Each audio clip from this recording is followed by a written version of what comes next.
Hello and welcome to all.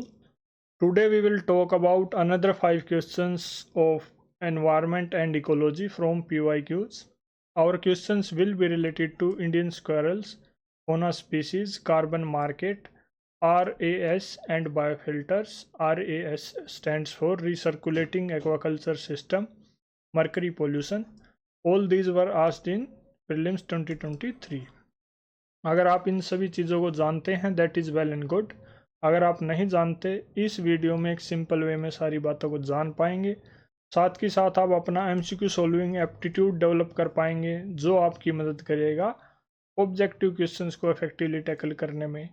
Art of reverse engineering आपको capable बनाएगी किसी भी क्वेश्चन की ओरिजिन को ट्रेस करने में, कि कोई क्वेश्चन किस टॉपिक से पूछा गया है और उस टॉपिक को कितना पढ़ना है।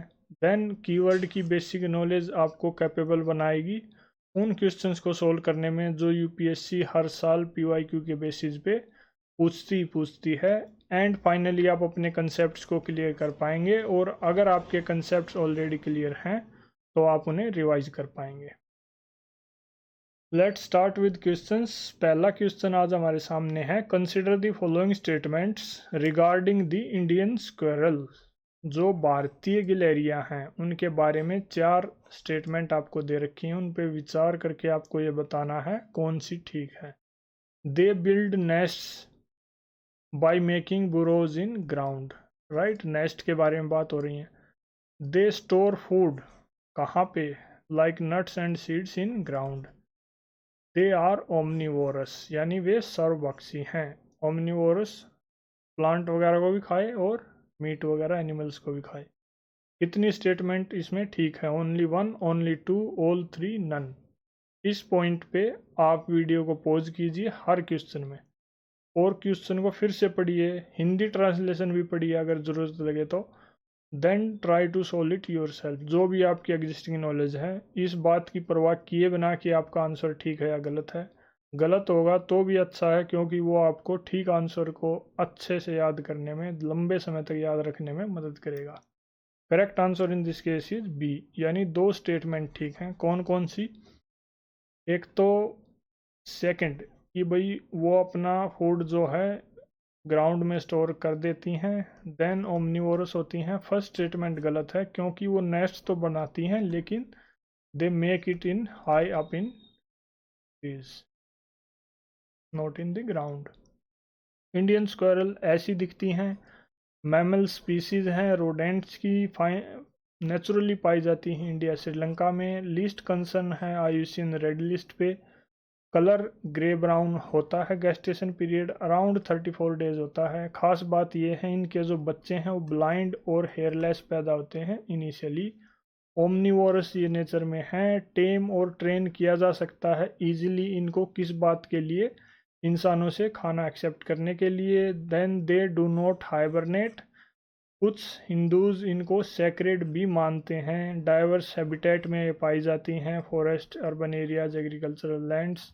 नेस्ट ये अपना हाई अप इन ट्रीज बनाती हैं, यानी ऊंचाई पर पेड़ों में। देन फूड मटेरियल को ग्राउंड में स्टोर कर लेती हैं। Next is which one of the following makes a tool. इस चीज़ का tool? With a stick to scrape insects. कहाँ से? From a hole in a tree और ए लॉग ऑफ वुड। यानी कौन सा जो ट्री वगैरह में जो होल होता है उसमें इंसेक्ट्स को बाहर निकालने के लिए, यानी उनको एक औजार के तौर पे स्टिक का यूज करता है। स्क्रेप, दैट इज खुरचना in Hindi. Kissing cat, orangutan, otter और sloth bear. Correct answer in this case is B, orangutan, that is B. क्या है ये एक ग्रेट एप की स्पीसीज है जो mainly rain forest of Indonesia, Malaysia में पाई जाती है। ओमनीवोरस है नेचर में, और बेहद सोफिस्टिकेटेड टूल बनाते हैं किस चीज़ से? ट्री की ब्रांचेज वगैरह से, और उनको अलग अलग पर्पज़ के लिए यूज़ करते हैं। इमेज में आप देख सकते हैं, it is using wood stick to scrape the insects out from a hole. Then there are 3 other fauna species जो ऑप्शंस में मेंशन कर रखी हैं, उनके बारे में भी जानना इम्पोर्टेंट हो जाता है। फिशिंग कैट एक वाइल्ड कैट है जो साउथ और साउथ ईस्ट एशिया में पाई जाती है। नॉक्टर्नल है नेचर में, यानी ये रात्रि को ज़्यादा एक्टिव रहती है। वल्नरेबल स्टेटस है इसका IUCN पे। वेस्ट बंगाल की ये स्टेट एनिमल है, यानी WB is West Bengal. It can swim long distances, mainly ये फिश पे प्रे करती है। ओटर जो है कार्निवोरस मैमल है, मेनली ये मेरीन इकोसिस्टम्स में पाया जाता है। इनमें बेहद सोशल और प्लेफुल कैरेक्टरिस्टिक देखने को मिलती हैं। गेस्टेशन पीरियड 60 to 80 डेज होता है और ये आमतौर पर 16 ईयर्स तक जिंदा रहते हैं। स्लोथ बियर को इंडियन बियर भी बोलते हैं। ये बियर की स्पीसीज है जो मेनली इंडियन सब कॉन्टिनेंट पे पाई जाती है। इंडियन सब कॉन्टिनेंट से आप जानते हैं ना सिर्फ इंडिया बल्कि नेबरिंग कंट्रीज भी, जैसे नेपाल, भूटान, श्रीलंका वगैरह। ओमनिवोरस है नेचर में, IUCN पे वल्नरेबल स्टेटस है। लेबिएटेड बियर भी बोलते हैं इसके लंबे लिप्स वगैरह होने की वजह से। Next is consider the following statements. Statement 1 इस बारे में है, carbon markets are likely to be one of the most widespread tools. किस बात के लिए? In the fight against climate change, climate change से लड़ाई लड़ने के लिए। Then carbon markets transfer resources किसको? From private sector to state. Carbon markets के बारे में 2 स्टेटमेंट दे रखी हैं। ऑप्शंस क्या हैं कि दोनों ही स्टेटमेंट ठीक हैं, और स्टेटमेंट 2 जो है करेक्ट एक्सप्लेनेशन है स्टेटमेंट 1 की। सेकंड ऑप्शन क्या है कि दोनों ही स्टेटमेंट ठीक हैं लेकिन जो स्टेटमेंट 2 है वो करेक्ट एक्सप्लेनेशन नहीं है स्टेटमेंट 1 की। देन थर्ड ऑप्शन क्या है कि स्टेटमेंट 1 करेक्ट है और स्टेटमेंट 2 इनकरेक्ट है। फोर्थ जो है इसका बिल्कुल उल्टा है कि भाई स्टेटमेंट 1 इनकरेक्ट है और स्टेटमेंट 2 करेक्ट है। इस बारे में करेक्ट आंसर इज बी, यानी दोनों ही स्टेटमेंट्स इंडिविजुअली अपनी अपनी जगह पे ठीक है। कथन 1 भी, कथन 2 भी, लेकिन कथन जो जो 2 है वो उसकी फर्स्ट की करेक्ट एक्सप्लेनेशन नहीं है, इससे मतलब ज़्यादा रिलेटेड नहीं। कार्बन मार्केट्स क्या हैं? कार्बन मार्केट्स एक ट्रेडिंग सिस्टम है जहाँ पे कार्बन क्रेडिट्स की खरीद की जाती है, उनको बेचा जाता है। कौन खरीद और बेच करता है? या तो इंडिविजुअल्स करते हैं या कंपनीज करती हैं। क्यों वो करते हैं ऐसा? ताकि जो ग्रीन हाउस गैसेज का एमिशंस करने हैं उसके लिए कुछ कंपनसेट कर सकें। 1 कार्बन क्रेडिट की जो वैल्यू है वो है 1 टन ऑफ कार्बन डाइऑक्साइड, या फिर कोई और जो ग्रीन हाउस गैसेज में गैस आती हैं उनको भी इसी पैरामीटर पे नापा जाता है। मेनली 2 टाइप की ये मार्केट हैं, compliance market, voluntary market. Compliance market वो हैं जो नेशनल या इंटरनेशनल पॉलिसी रिक्वायरमेंट का आउटकम है, जैसे एमिशन ट्रेडिंग सिस्टम और CDM क्लीन डेवलपमेंट मैकेनिज्म। ये 2 एग्जाम्पल हैं कंप्लायंस मार्केट्स के। वॉलंटरी मार्केट नाम से ही पता चलता है, मतलब स्वेच्छा से अपनी मर्जी से उनको कार्बन क्रेडिट्स को इश्यू करना, बाय या खरीद करना, उनको सेल करना या बाय करना। Next is with reference to the role of biofilters. Biofilters के रोल में इस चीज में in recirculating aquaculture system consider the following statements. Biofilters provide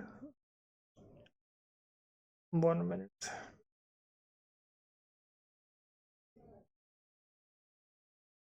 biofilters provide waste treatment. कैसे? By removing uneaten fish feed. Second, biofilters convert ammonia present in fish waste to nitrate. All right. Biofilters जो हैं phosphorus को increase कर देते हैं as a nutrient for fish in water. तो इन 3 चीज़ों में आपको बताना है कि भाई कौन सा बायोफिल्टर्स का रोल रहता है रीसर्कुलेटिंग एक्वाकल्चर सिस्टम में। Only 1, only 2, all 3, none. Correct answer in this case is B, यानी सिर्फ 2 स्टेटमेंट ठीक हैं। कौन सी? पहली और दूसरी। राइट, दोनों ही स्टेटमेंट ठीक हैं कि भाई ये वेस्ट ट्रीटमेंट भी करता है, अमोनिया को नाइट्रेट में कन्वर्ट करता है, लेकिन फॉस्फोरस को इंक्रीज, उसकी क्वांटिटी इंक्रीज नहीं करता। रिसर्कुलेटिंग एक्वाकल्चर सिस्टम क्या है? ये इको फ्रेंडली मेथड हैं। किस बात के लिए मेथड? किस बात के लिए? फिश फार्मिंग के लिए। क्यों इसको इस टाइप के मेथड को अडॉप्ट किया गया? ताकि जो फिश फार्मिंग में वाटर का यूज होता है वो कम से कम यूज हो, एक एफिशिएंट वे में वाटर का यूज हो, और जो फिश फार्मिंग से एनवायरनमेंट पे इम्पैक्ट है वो कम से कम हो। यानी दो चीज़ों पे मेन फोकस है, वाटर और एनवायरनमेंट। वाटर का कम यूज़ हो, एनवायरनमेंट पे कम इम्पैक्ट हो। इसमें एक सेटअप होता है पूरा, इस टाइप से आप देख सकते हैं। फिश के टैंक होते हैं, टैंक्स में वाटर और फिश होती है। वाटर की बार बार फिल्ट्रेशन की जाती है, मैकेनिकल, बायोफिल्टर्स, केमिकल मेथड के ज़रिए। उसका ट्रीटमेंट भी किया जाता है बायोफिल्टर्स, डीगैसिंग, स्टेरिलाइजेशन के ज़रिए। देन जो वाटर में ऑक्सीजन लेवल है, टेम्परेचर लेवल हैं, वो भी मॉनिटर भी किए जाते हैं और मेंटेन भी किए जाते हैं, जिससे इसकी ग्रोथ के लिए सूटेबल कंडीशंस बनी रहे, एक नेचुरल इकोसिस्टम टाइप में बना रहे। देन बायोफिल्टर आप देख सकते हैं, बायोफिल्टर का रोल बेहद ज़्यादा है। तो बायोफिल्टर क्या है? बायोफिल्टर एक पोल्यूशन कंट्रोल टेक्निक है। कैसी टेक्निक? इसमें लिविंग मटेरियल्स का यूज़ होता है, यानी जो मटेरियल्स जिंदा हैं उनका यूज़ होता है। किस बात के लिए? पोल्यूटेंट्स को कैप्चर करने के लिए और उनको डिग्रेड करने के लिए। लिविंग मटेरियल से मतलब ये है जैसे micro organisms, bacteria, fungi, east. Macro organisms जैसे प्रोटोजोआ, वॉर्म्स, इंसेक्ट्स। देन जो RAS सिस्टम है, इसमें जो बायोफिल्टर्स हैं वो, जैसा हमने क्वेश्चन में भी बात की, वेस्ट ट्रीटमेंट करते हैं और अमोनिया को कन्वर्ट करते हैं। Next is consider the following statements regarding mercury pollution. Mercury's पारा प्रदूषण के बारे में 3 स्टेटमेंट आपको दे रखी हैं। 3 स्टेटमेंट क्या क्या है? कि भाई gold mining activity is the source of mercury pollution in the world. Mercury pollution का सोर्स क्या है? Gold mining activity. All right. Second, coal based thermal power plants cause mercury pollution, यानी ये भी सोर्स ही बोला जा सकता है। Then there is no non safe level of exposure to mercury. How many of the above statements are correct? Only one, only two, all three, none. Correct answer in this case is B, यानी सिर्फ 2 statements ठीक हैं। कौन कौन सी? एक तो पहली और एक दूसरी। पहली क्या है? कि भाई जो मर्करी पोल्यूशन का सोर्स है गोल्ड माइनिंग एक्टिविटी है। कोल कंबस्टन से भी जो मर्करी पोल्यूशन में कंट्रीब्यूशन होता है। ये स्टेटमेंट थर्ड इनकरेक्ट है, क्योंकि सेफ लेवल्स मरकरी के पता हैं, काफ़ी मतलब नॉन एलिमेंट है, काफ़ी समय से काफ़ी रिसर्च वगैरह इस पे हो चुकी है। मरकरी क्या है? एक केमिकल एलिमेंट है जिसका सिंबल Hg, एटॉमिक नंबर 80 है। मेनली ये नेचुरली पाया जाता है और बेहद रेयर है इसको ढूंढना, मतलब इसका मिलना। नेचुरली जहाँ भी पाया जाता है, मेनली ये सिनाबार ओर में पाया जाता है। प्रॉपर्टीज क्या है इसकी? इसका मेल्टिंग पॉइंट बेहद लो होता है, नेगेटिव में। हाई बॉइलिंग पॉइंट है, हैवी है, ये सिल्वरी वाइट कलर है, लिक्विड होता है रूम टेम्परेचर पे, हीट का पुअर कंडक्टर है और इलेक्ट्रिसिटी को फेयरली कंडक्ट कर देता है। बहुत सारी मेटल्स में डिजोल्व हो जाता है एमलगम बनाने के लिए। एमलगम क्या है? मरकरी का एलोय, उसको एमलगम बोलते हैं। किन किन चीज़ों में ये यूज़ होती है? देन थर्मोमीटर, बैरोमीटर, फ्लोरोसेंट लैंप वगैरह में मरकरी यूज़ होती है। मरकरी के पोल्यूशन के सोर्सेज क्या है? नेचुरल लेवल पे अगर बात करें, वोल्केनिक एरप्शंस, एमिशंस वगैरह। एंथ्रोपोजेनिक यानी मैन मेड सोर्सेज क्या है? जैसे गोल्ड माइनिंग, कोल कंबस्शन इन पावर प्लांट्स। इम्पैक्ट क्या है अगर मरकरी पोल्यूशन है? कहाँ पे? एयर में, वाटर में, सोइल में। उसके इम्पैक्ट क्या होंगे? उसके इम्पैक्ट मिनामाटा डिजीज, ह्यूमन की हेल्थ पे जैसे नर्वस, डाइजेस्टिव, इम्यून सिस्टम पे बेहद नेगेटिव असर होता है, और नेचर पे भी जैसे इकोसिस्टम, बायोडाइवर्सिटी पे एडवर्स इम्पैक्ट ये डालता है। मरकरी लिक्विड फॉर्म में ऐसी दिखती है, इमेज में आप देख सकते हैं। That is all in this video. अगर आपको कुछ अच्छा सीखने को मिला कमेंट करके हमें ज़रूर बताएं। साथ ही साथ आप अपने सजेशंस भी हमारे साथ शेयर कर सकते हैं, जो हमें चीज़ों को और बेहतर बनाने में मदद करेंगे और जिसकी मदद से हम क्वालिटी एजुकेशन डिलीवर कर पाएंगे। Thank you.